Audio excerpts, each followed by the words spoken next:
We're obsessed with vanilla and we want to make it economical. We want to make it last longer. So today we're going to make a vanilla syrup that you can add to coffee, hot chocolate, any drinks that you desire. And then with the leftover pods, so once we scrape the seeds out, we're then going to show everybody how to make vanilla extract. Rather than just like scraping out the seeds and then binning the pods, we want to be using the whole thing. Yeah, you don't want any waste when you're talking about vanilla because it is the second most expensive spice in the world. I have some sugar. This is just regular caster sugar. So 300 grams that I'm going to put in a pan with the same amount of water. So it's just 1 part sugar, 1 part water. And I'm going to bring that to a boil. And I'm going to take 2 of our vanilla pods. I'm just going to score them. So it's just, you can use a paring knife to do this, just a small knife.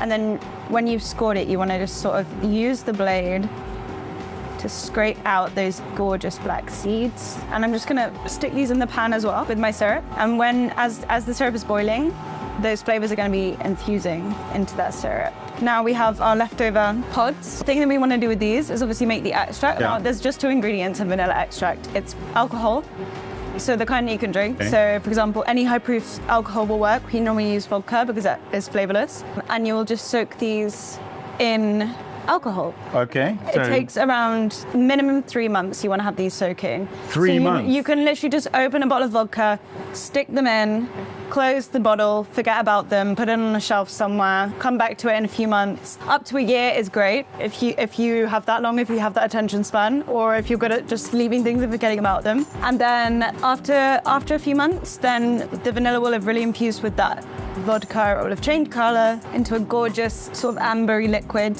and that's your vanilla extract. Okay. What pollinates the vanilla? In the wild, In the wild. there's the Melipona bee, It's the Melipona bee. and it is native to Mexico, as is vanilla.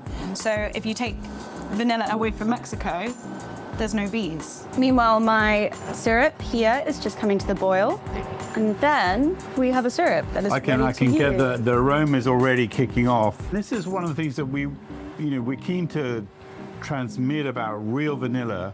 You've got 200 compounds now firing away. It's not like vanilla in the industrial vanilla where you've just got 1 compound.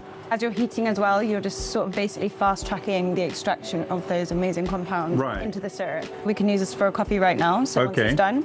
So we have a sterilized jar. If you want to kind of like make something that you're not going to use straight away, so you kind of want to sterilize and seal the jar. So the way to do that is to boil the jar in a pan for 10 minutes with the lid. So it's best to use it in that case when the jar is still hot. So this is fresh off the heat, and we're going to just pour this in our jar.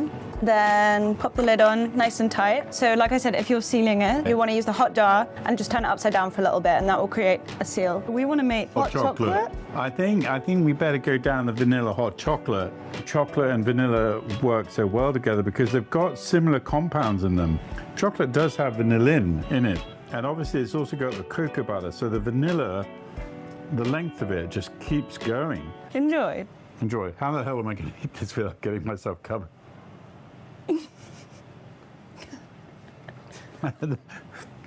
That is divine. That is properly divine. My God. You've got a little